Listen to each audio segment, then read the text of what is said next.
This is in response to ex-Gilead missionary and his video that Jehovah's Witnesses do not follow the Bible because they teach that the earth is going to be a paradise, and the expression paradise earth does not appear in the Bible, and the four places where the word paradise does appear is not in connection with the earth, but with heaven.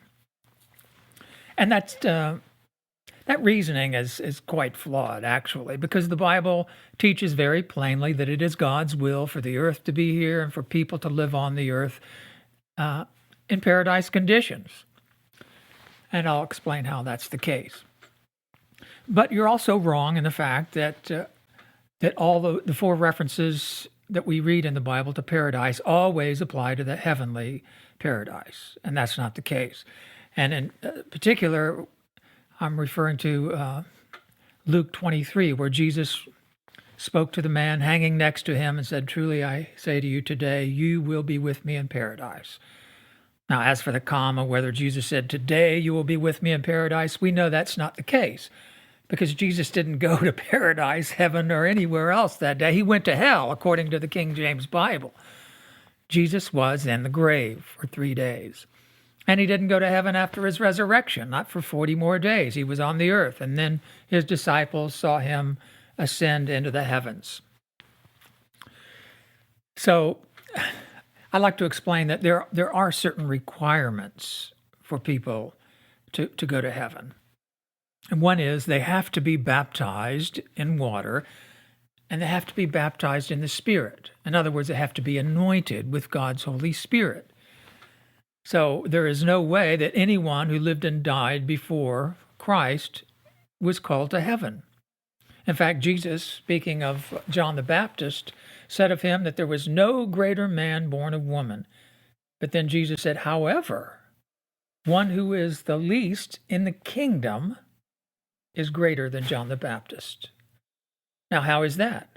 Because John the Baptist died before the Pentecostal outpouring. He was not baptized as a follower of Christ, and he was certainly not anointed with God's Holy Spirit, which took place on that day of Pentecost. That was the beginning.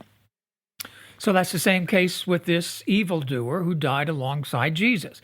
Yes, he did express faith in Jesus, but he had no opportunity to be baptized and to be anointed. So when Jesus said, "You will be with me in paradise," he was referring to the earth, because that man will receive an earthly resurrection. Jesus said that all of those in the memorial tombs will hear his voice and come out. Where will they come out to? To heaven? No, Jesus said even those who practice vile things will receive a resurrection of judgment. What's a resurrection of judgment? It's basically they're on probation. During the 1,000-year reign of Christ, they will have to demonstrate that they are going to obey Christ. And if they do, then their resurrection will result in a favorable judgment, and they'll receive everlasting life. If they are disobedient and do not follow Christ, then their judgment will result in an adverse judgment, and they will be put to death again, the second death, the lake of fire. That's permanent death. But as regards the earth, surely you're familiar with Revelation chapter 21, where it says the tent of God is with mankind.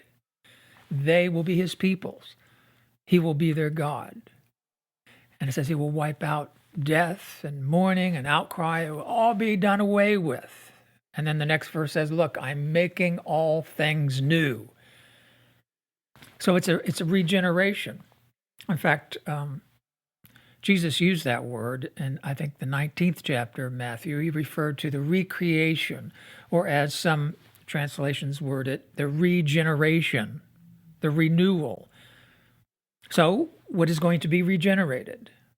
Mankind, primarily, and it'll be a renewal of Jehovah's original intention. Certainly there was a paradise on the earth at one time, a small-scale paradise. It was called the Garden of Eden. And that's where Jehovah created the first man and woman, as everyone knows. And it's always been Jehovah's intention that people should live forever on the earth. God intended Adam and Eve to live forever, to spread this paradise around the world. That was his commission to them. Have in subjection all the fish in the sea and the flying creatures of the heavens, and fill the earth and subdue it. So subduing the earth meant developing it into this paradise that modeled after Eden. So if God is making all things new, recreating what was created originally, renewing, regenerating, what's going to happen to the earth? It's going to be regenerated along the lines of the Garden of Eden. And when Christ's kingdom comes, God's will be done on the earth as is in heaven. That means no more war, no more crime. I mean, certainly you're familiar with the scriptures that say that Jehovah is going to cause wars to cease.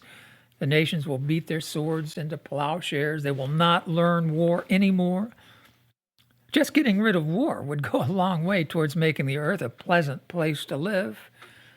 So that is Jehovah's intention, to renew the earth and that people should live forever. Oh, but it doesn't say paradise earth. Well, study the Bible and you'll get a better idea of what Jehovah's purpose for the earth is. Thank you.